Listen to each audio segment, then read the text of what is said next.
em Gênesis capítulo 2. Você pode abrir a sua Bíblia. Gênesis capítulo 2. Para lermos a palavra do Senhor, dando sequência a essa série de mensagens em Gênesis.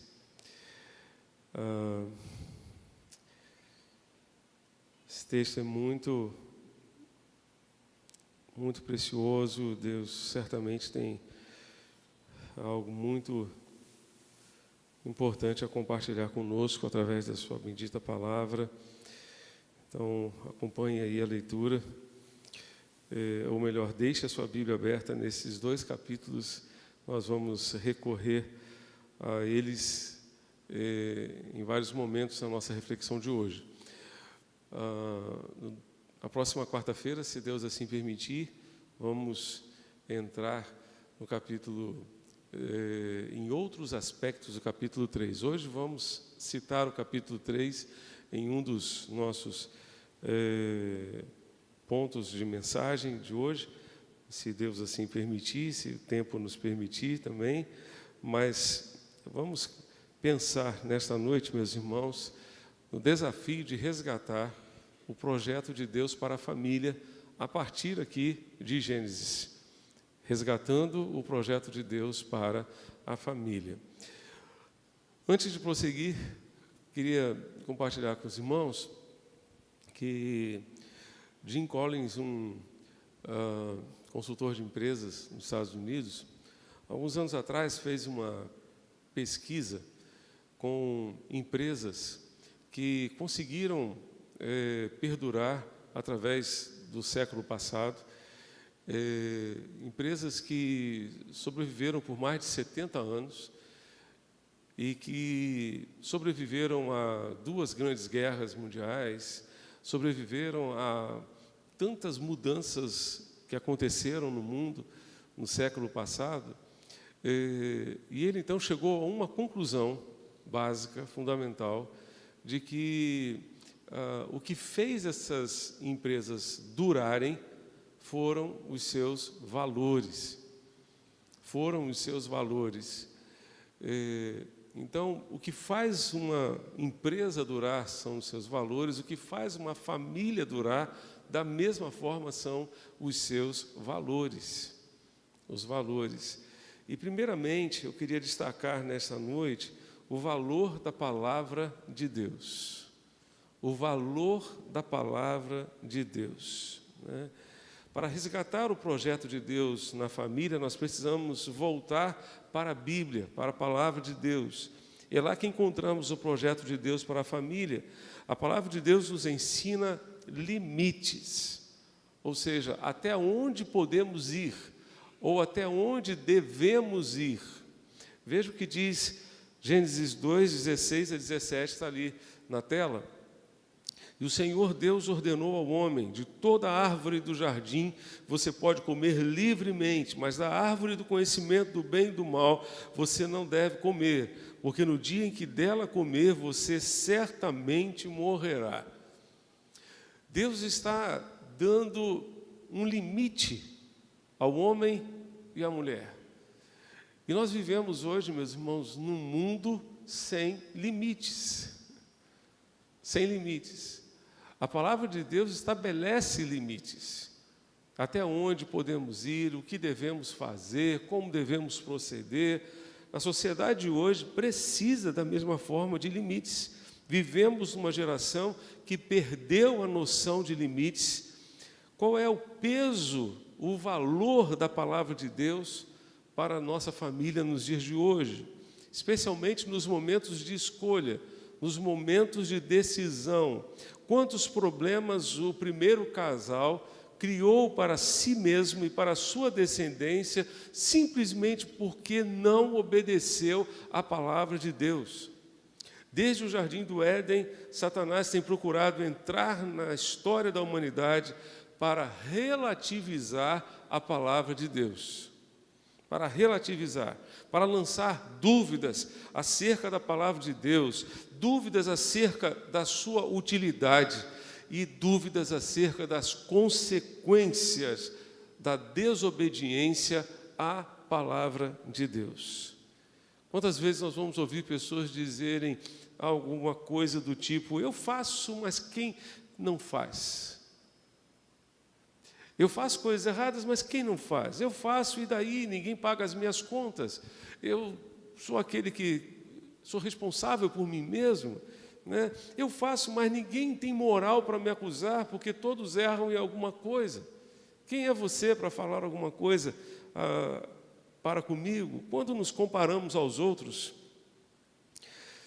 encontraremos motivos para nos orgulhar e até para justificar os nossos erros.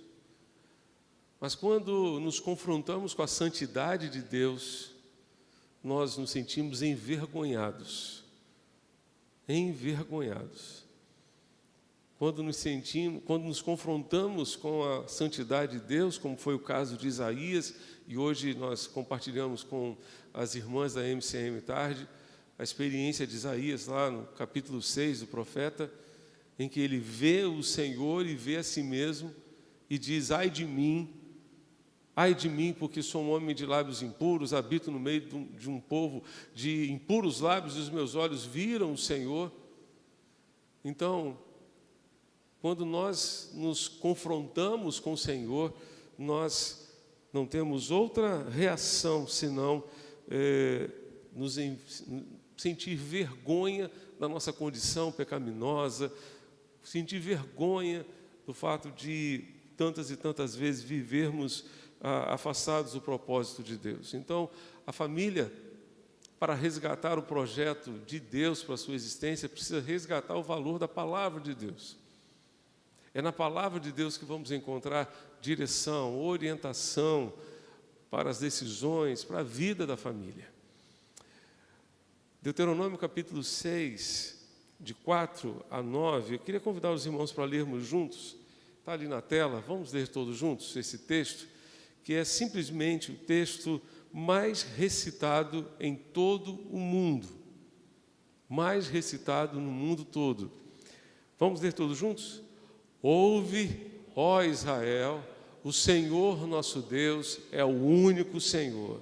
Amarás o Senhor teu Deus de todo o teu coração, com toda a tua alma e com todas as tuas forças. E estas palavras que hoje te ordeno estarão no teu coração, e as ensinarás a teus filhos, e delas falarás sentado em casa, andando pelo caminho, ao deitar-te, ao levantar-te. Também as amarrarás como sinal na mão e como faixa na testa, e as escreverás nos batentes da tua casa e nas tuas portas.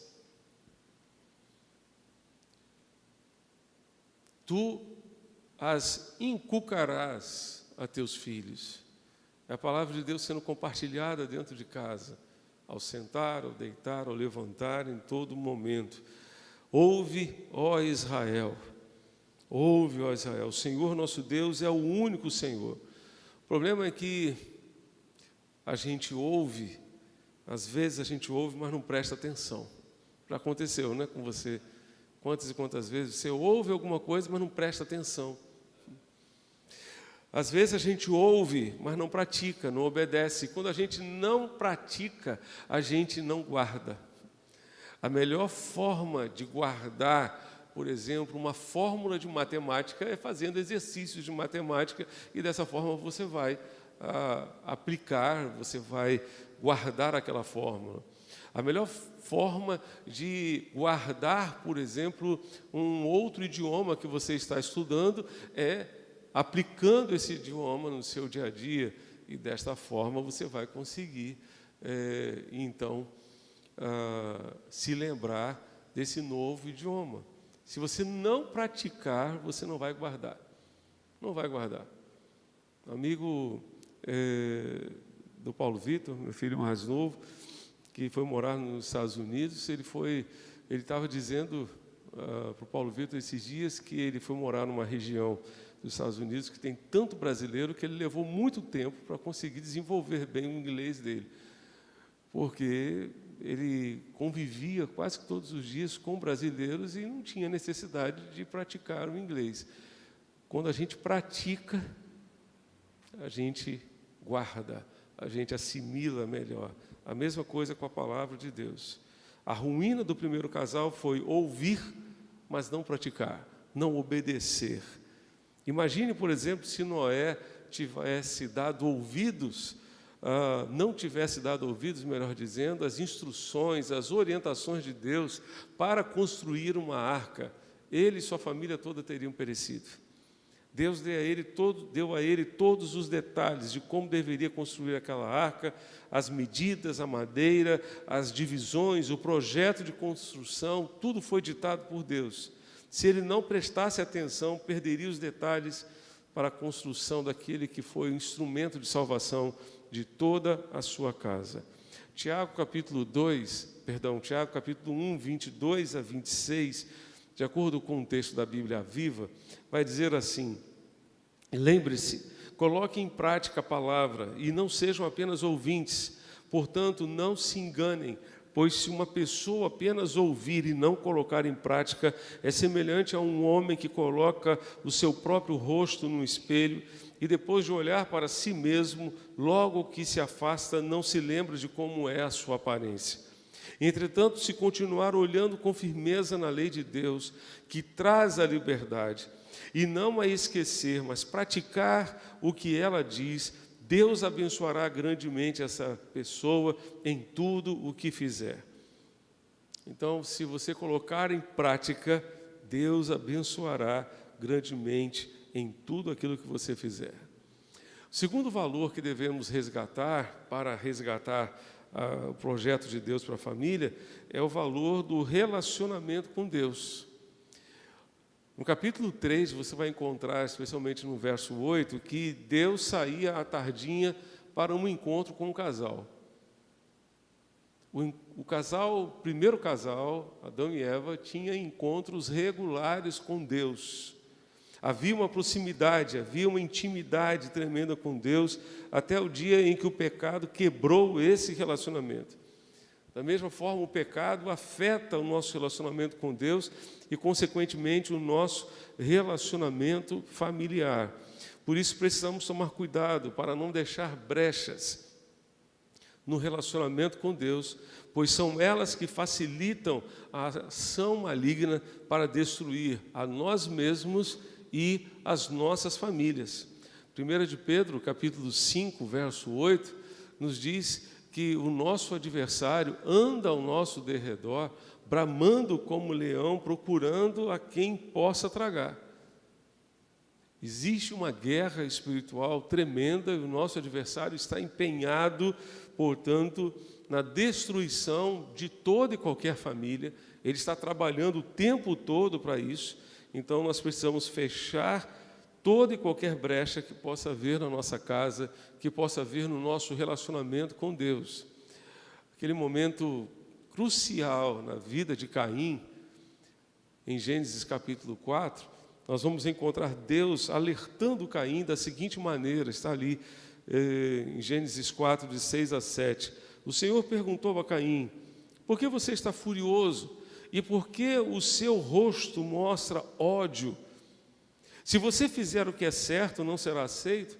Mas se você agir mal e não obedecer, saiba que o pecado está à sua espera, o pecado está à porta. Ele deseja destruí-lo, mas está na sua mão o poder para dominá-lo. Então Deus está alertando Caim. Por que você está com tanta raiva, com tanto ódio? O ódio é certamente um instrumento tremendo para abrir a porta para o pecado na nossa vida, para abrir a porta para tantas coisas ruins. Infelizmente, Caim não deu ouvidos à voz de Deus e o pecado entrou e fez um estrago terrível na sua vida e na vida do seu próprio irmão, na vida da sua família. Por onde surgem as brechas? Pela falta de prioridades afinadas com o propósito de Deus para a família, pela falta de um relacionamento sincero e transparente com Deus, Há muitas famílias que se contentam em ser religiosas, em cumprir rituais religiosos, mas não deixam Deus trabalhar lá dentro dos seus corações. Quando nos contentamos com a religiosidade externa, não deixamos Deus tratar os nossos corações e assim surge a hipocrisia. Dessa forma, podemos ser uma coisa na igreja e outra coisa completamente diferente dentro de casa. Dentro de casa. Isso me faz lembrar do testemunho da Rosalei e da Carolina, esposa do pastor Ari Veloso. Rosalei, filha dele. Estudei com a Rosalei um curso de pós-graduação. A Carolina e a Rosalei dando um testemunho a respeito do Ari Veloso, logo após a sua morte, creio que em 2012, no congresso da CEPAL, a Carolina disse: o Ari vivia com Deus entre domingos, entre conferências, no dia a dia, quando todos estão nos observando e também quando estamos a sós. Ele vivia com Deus entre os domingos. Não apenas aos domingos, não apenas estando na igreja, mas especialmente estando dentro de casa, sendo observado ou estando sozinho, ele vivia com Deus e viveu até o fim, quando Deus o chamou para si. Para resgatar o plano de Deus para a família, nós precisamos resgatar, portanto, o valor de um relacionamento maduro, de um relacionamento consistente com Deus. Relacionamento esse que tem que ser cultivado pelo marido e pela esposa, pelo pai e pelos filhos, pela mãe e pelos filhos. Quando alguém na família não cultiva esse relacionamento, o que acontece é que alguém acaba puxando, carregando nas costas aquele que não está levando a sério o seu relacionamento com o Senhor. Terceiro lugar, outro valor que precisamos resgatar para o bem da família é o valor da confissão. Confissão. Desde o Éden, no jardim do Éden, o ser humano tem dificuldade em admitir os seus erros. Você se lembra, capítulo 3, a queda do ser humano, em que o casal acabou comendo da árvore do conhecimento do bem e do mal, do fruto dessa árvore, e justamente por isso o pecado entrou na raça humana e nós até hoje estamos contaminados por esse vírus do pecado. Mas quando Deus confrontou o homem, o que foi que ele disse? Gênesis 3, verso 12. Ele disse: foi a mulher que me deste por companheira que me deu o fruto da árvore e eu comi. Por que você comeu, Adão? A mulher que tu me deste. Transferindo culpa. Quando Deus perguntou à mulher: por que você comeu e deu a seu marido? A serpente me enganou. A serpente me enganou. Desde aquele jardim, o ser humano tem uma grande dificuldade de reconhecer e de admitir os seus erros. E como isso faz falta à manutenção da família, para a manutenção da família. A família se estabelece na medida em que cada um reconhece os seus erros e diz: perdoa-me, perdoa-me, Deus, perdoa-me. Se você ofendeu ao seu filho, peça perdão ao seu filho. Se você ofendeu o seu pai, peça perdão ao seu pai. Se você ofendeu o seu cônjuge, peça perdão ao seu cônjuge. No dia a dia da vida em família, é mais fácil enxergar os erros dos outros do que os próprios erros. É mais fácil ver o cisco no olho do cônjuge ou do filho do que a trave que está no próprio olho. Como disse Jesus no Sermão do Monte, é mais fácil orar pela mudança e transformação do outro do que pela própria transformação. É mais fácil pedir a Deus que comece o processo de transformação, de mudança que a sua família precisa no outro do que em si mesmo. Quanta dor, quanto sofrimento seria evitado se aprendêssemos a nos humilhar e a reconhecer os nossos erros, reconhecer as nossas faltas. Jaime Kemp afirma que o arrependimento e o retorno à sensatez é um dos fundamentos para a restauração e manutenção do lar. Ele diz, está ali na tela, um arrependimento pessoal que admite e declara guerra ao orgulho, ao egoísmo, à autossuficiência e à irresponsabilidade é essencial para a transformação. Ele continua dizendo que das cinzas de um sincero arrependimento surge uma pessoa restaurada por Deus, alguém que anseia obedecer-lhe em cada esfera de vida, inclusive na família.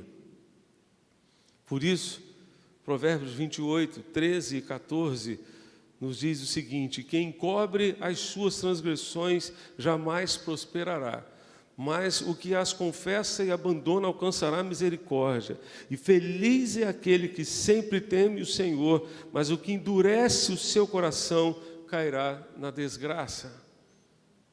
Veja onde você está falhando e pense como você pode tornar a sua família melhor, como a sua família pode se tornar melhor a partir de você.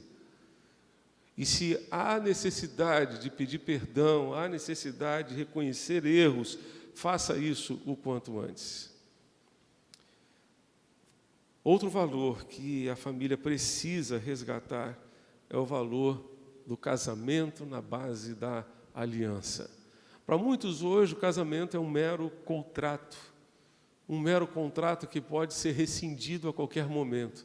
Mas, biblicamente, o casamento é uma aliança. Vejam o que diz o verso 24 do capítulo 2. Por essa razão, o homem deixará pai e mãe e se unirá à sua mulher, e eles se tornarão uma só carne. Uma só carne. É interessante a gente perceber quanto esse texto, esse simples verso, pode nos ensinar sobre a vida em família. Por isso deixará o homem pai e mãe e se unirá à sua mulher, e eles se tornarão uma só carne. Portanto, esse texto nos ensina que é o homem quem deixa pai e mãe e se une à sua mulher. Não se une a outro homem, e nem a mulher se une a outra mulher. O casamento bíblico, o casamento que Deus estabeleceu na palavra, na sua palavra, é casamento entre um homem e uma mulher. Por isso deixará o homem a seu pai e sua mãe e se unirá à sua mulher. Outra implicação é que você só deve se unir à sua mulher depois de deixar a casa do seu pai e da sua mãe. Você não deve se unir à sua esposa antes de se casar. Sexo é bênção de Deus para ser usufruído dentro do casamento. Qualquer relacionamento sexual fora do casamento não tem a bênção de Deus. Pode ter a concordância de amigos, mas a bênção de Deus nunca terá. Qualquer união fora do casamento é pecado. Não queime etapas. Não queime etapas. Não se una sexualmente à sua namorada, ao seu namorado, ao seu noivo, à sua noiva, antes do casamento. Outra verdade interessantíssima nesse texto é que o homem deixará pai e mãe e se unirá à sua mulher. O verbo unir aqui, no hebraico, tem a ideia de colar. Colar. Cimentar. A construção de uma casa exige cimento, que é a cola, que dá liga, que une os tijolos, une o ferro, une a pedra. Esse verbo nos revela a natureza permanente do casamento. Esse é o propósito original de Deus para o casamento. Infelizmente, nós vivemos um tempo de banalização do casamento e dos votos matrimoniais. As pessoas estão mudando de cônjuge como muda de namorado, Às vezes nós encontramos relacionamentos de namoro que são muito mais duradouros do que um relacionamento conjugal. A visão que infelizmente se espalhou na sociedade é de que o casamento é um mero contrato e pode ser desfeito a qualquer momento. Mas, biblicamente, casamento é uma aliança que fazemos diante de Deus, das testemunhas, uma aliança de amor com a pessoa amada. Não é um simples contrato.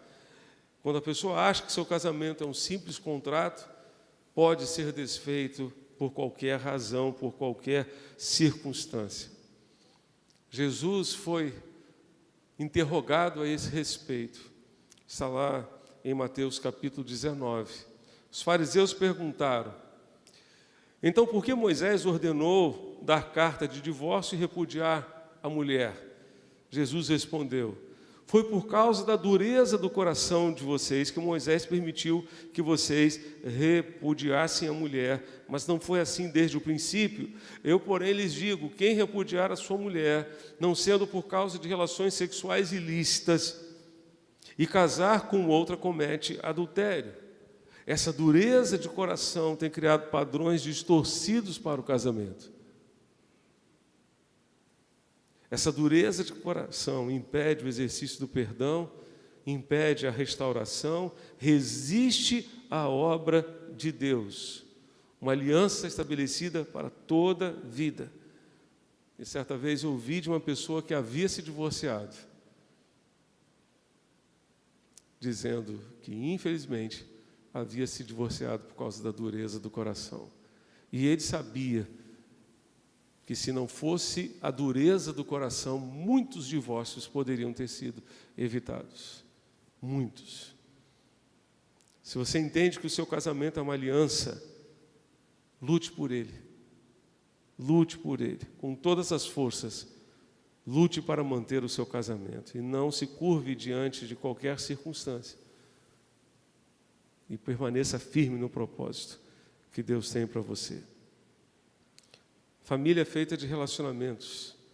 E porque ela tem um valor inestimável, precisamos valorizá-la e alimentar esses relacionamentos no dia a dia da vida conjugal. Invista no seu casamento, invista no seu relacionamento com seus filhos, invista na sua vida em família, restaurando, recuperando o valor da palavra de Deus. Quando você tiver uma decisão a tomar, o que diz a palavra de Deus? O que diz a palavra de Deus a esse respeito? A esse respeito. Me lembro de um pastor que certa vez foi interrogado por um jovem adolescente, dizendo: pastor, achei uma menina maravilhosa, muito legal. Ela é linda, pastor. Ah, sim. O senhor não sabe quanto ela é uma pessoa fantástica, inteligente e tal. Pois não, estou entendendo, né? E ela já professou a fé em Jesus? Não, pastor, ela não é crente, não. Mas eu quero a sua bênção. Não, a minha bênção você não vai ter. Porque eu não posso abençoar aquilo que Deus não abençoa.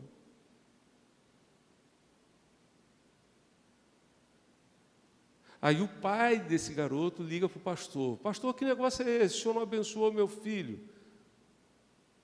O senhor não abençoa, mas eu abençoo. Tá bom, meu irmão. Abençoe e assuma as consequências. E assuma as consequências.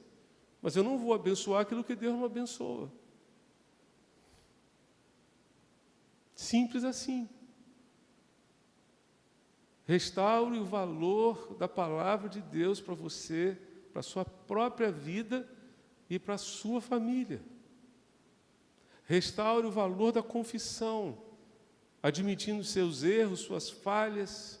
Jesus mandou perdoar 70 vezes 7, porque ele sabia que dentro de casa nós precisaríamos perdoar mais do que 490 vezes para manter uma família. Restaure o valor da aliança, do compromisso de vida conjugal que precisa ser renovado todos os dias. Não deixe o seu coração endurecer, porque a dureza do coração fará estragos na sua vida e fará estragos na sua família também. Deixe Deus tratar o seu coração para que haja perdão, haja restauração, haja um ajuste da sua vida, da sua família ao propósito original de Deus para você. Deus, para tanto, nos ajude e nos abençoe.